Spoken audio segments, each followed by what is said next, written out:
All right, good afternoon or good day. Welcome everybody to this month's episode of the QI Corner.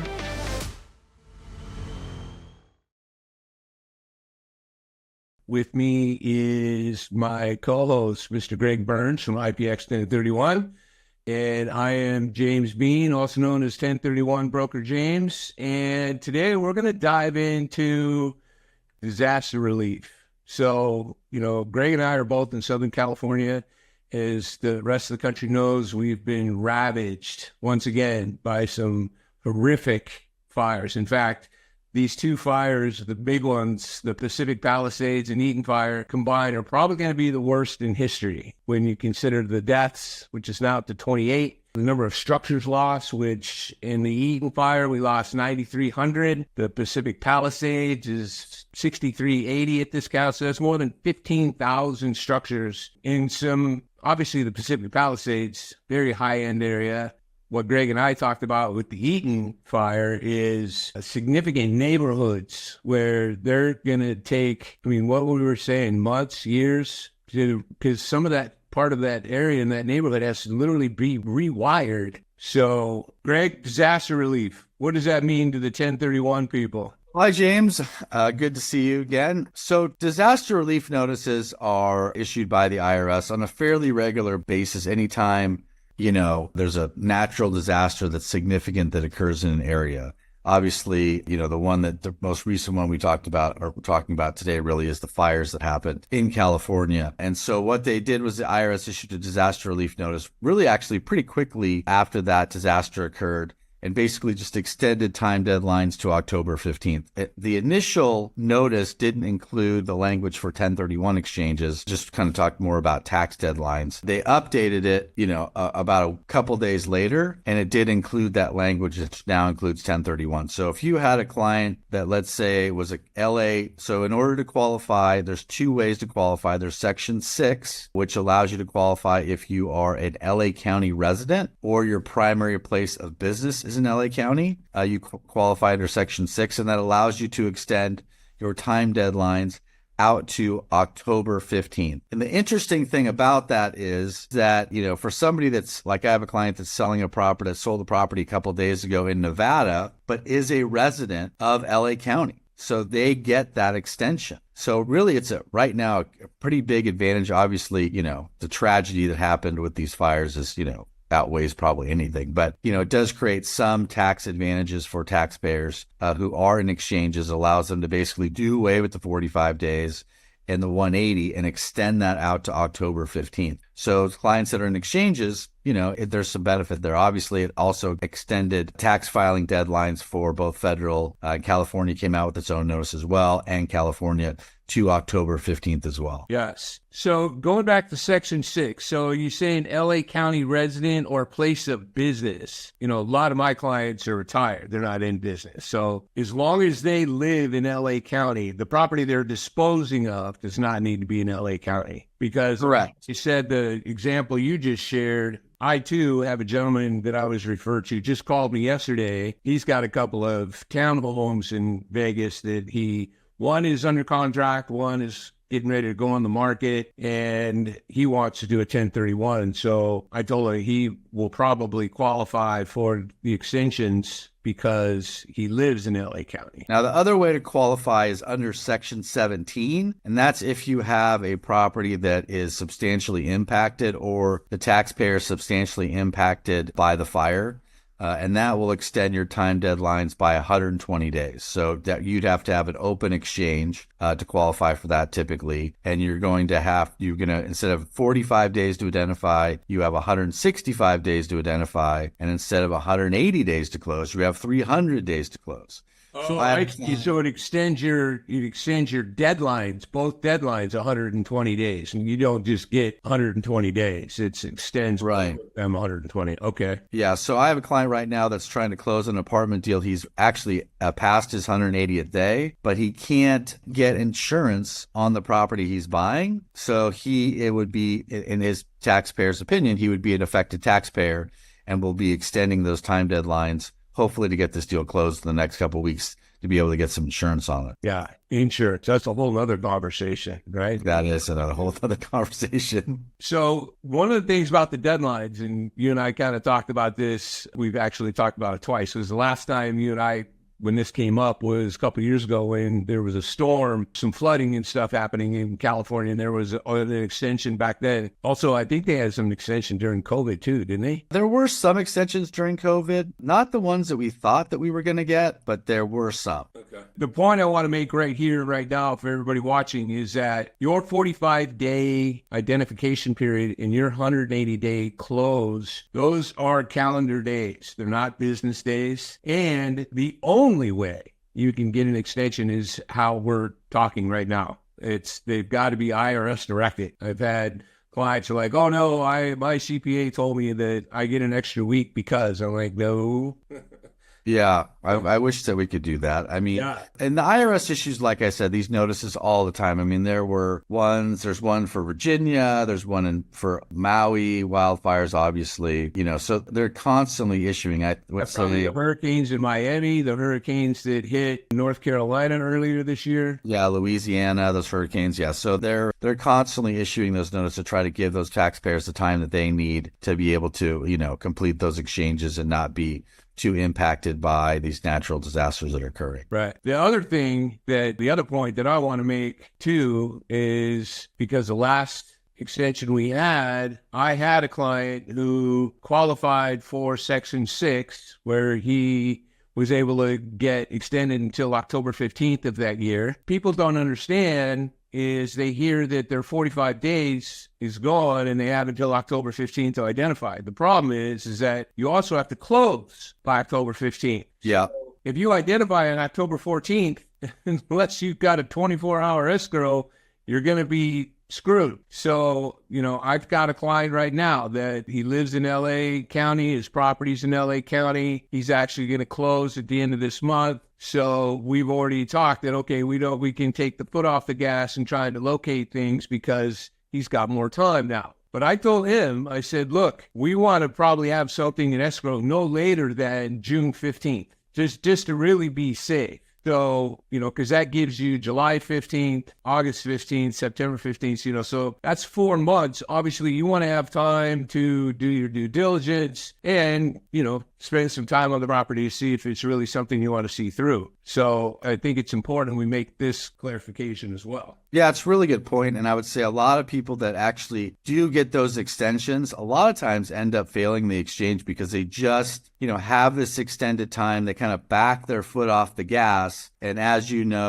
could get into a deal, even early in the process and then, go through due diligence and find something you just can't live with. And then you've got to start the whole process again. So my advice to clients is be aggressive in your exchanges. Get something under contract, get through your due diligence, and get the thing closed. And the other reason is because when the money's sitting with us, while they do earn a little bit of interest from the banks, we typically hold funds for a client on an average of 61 days. So that money is super liquid. We don't let the banks invest it. And so it's just kind of like dormant money for the bank. So they don't pay a great interest rate for the customer. And so I always tell clients, get that money back out into the market where it's making you money again. Right. That's a good point because obviously, somebody who's going to close this week and engage with IPX and you take in, $2-3 million and all of a sudden they're like, what, just out of curiosity, what is the current rate your customers are getting on their escrow account? The bank's rates vary based off of the amount of money that they're holding on to. Okay. But, since we don't let them invest it, pledge it, or lend it, the rates aren't great. And just out of curiosity, is that true for all QIs or is that IPX specific? I don't know how all QIs work. So there's some QIs that, that one of the problems you have with QIs is that they're not regulated. So they're not really policed with what they do with the money. So, that investment bankers probably invest the money and try to, make money on the money they're holding on to.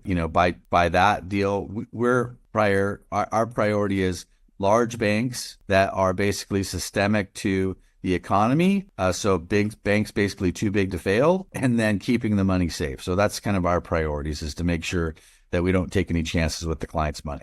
All right. Anything else around disaster relief? I know one of the things that we were talking about that is just from a timeline, timelines of recovery.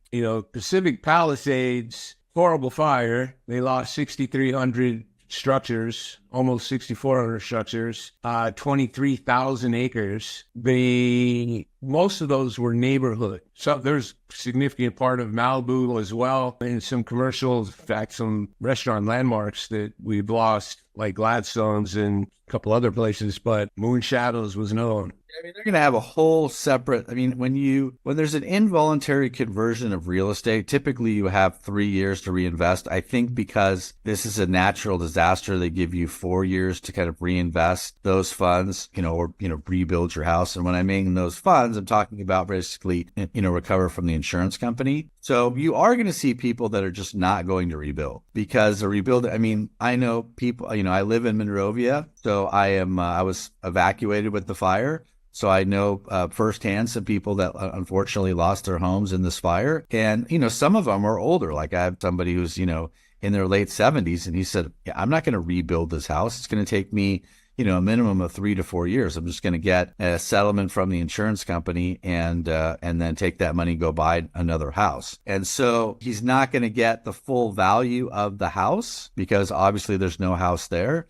But I think the insurance company in his case is actually going to pay him for the land as well. They're giving him an offer for both his land and the structure to just kind of buy him out of the whole deal. And they're going to certainly, the insurance company is going to, probably flip that to a developer or somebody that'll ultimately build it and make some money on it. But the client, they don't want to wait. They're going to go buy something else because it's just going to take so long. Once you start pulling up those roads and all of the infrastructure that they're going to have to do in some of these really ravaged areas, it's going to be a long time before I think that people are allowed to rebuild. I mean, building in California is very challenging as it is. I mean, yeah, the Palisades, I would guess, just to build a house probably takes 2 to 3 years. Now, that's without a fire. And all the complications that come with that. And so you're going to have, thousands and thousands and thousands of people looking for contractors, looking for architects, looking for engineering firms, looking for materials. And it's going to be very, very challenging. So I hope that, I know the state has just done some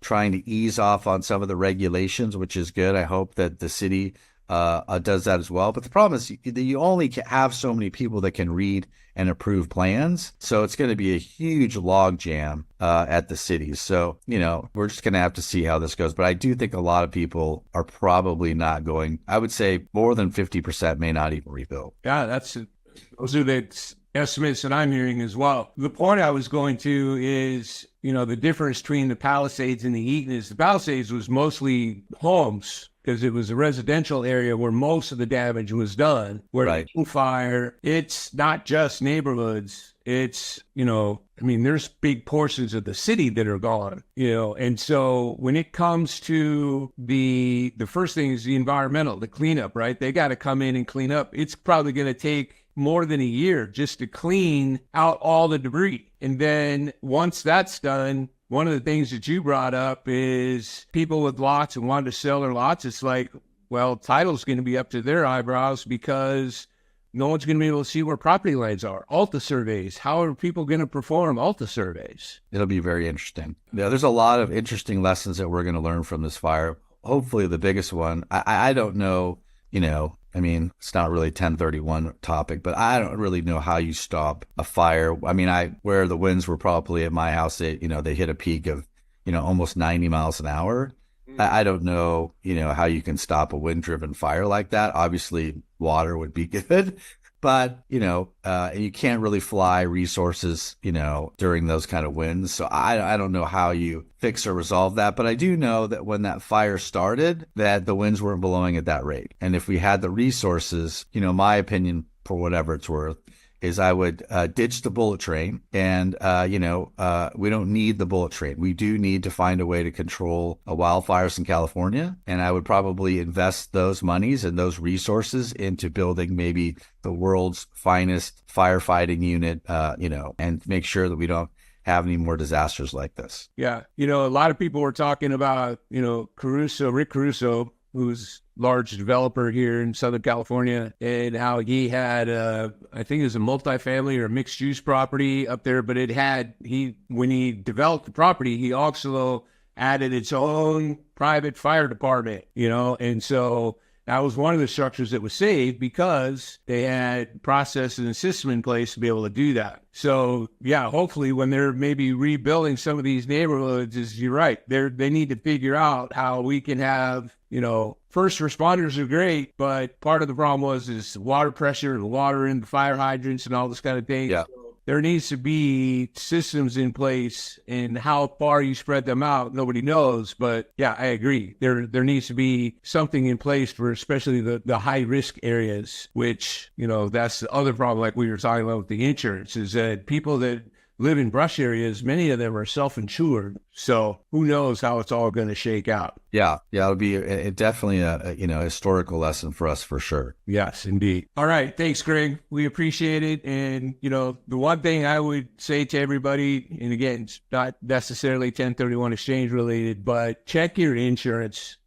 Call your insurance agent, check your replacement coverage on your insurance, make sure that you are really probably overinsured. I have a CPA that I do a lot of business with, and I was in a breakfast meeting with him earlier this week, and he said that from the Thomas Fire and the Woolsey fires, which were the two probably larger fires that we had back in 2018 here in Southern California, that 100% of his clients that had loss were underinsured. 100%. Every single one of them were underinsured. So you can imagine that in these two fires, it's probably going to be the same. At the end of the day, large percentage of people are not going to have the full insurance coverage that they're going to wish they had now that the tragedy has happened. So yeah, I think, that's good. I think that's good advice, 1031, not 1031, but for any real estate related, stuff is that, make sure that you have the insurance that you need to replace the valuable asset that you own. Right. And just to recap again, LA County. Oh, that was one thing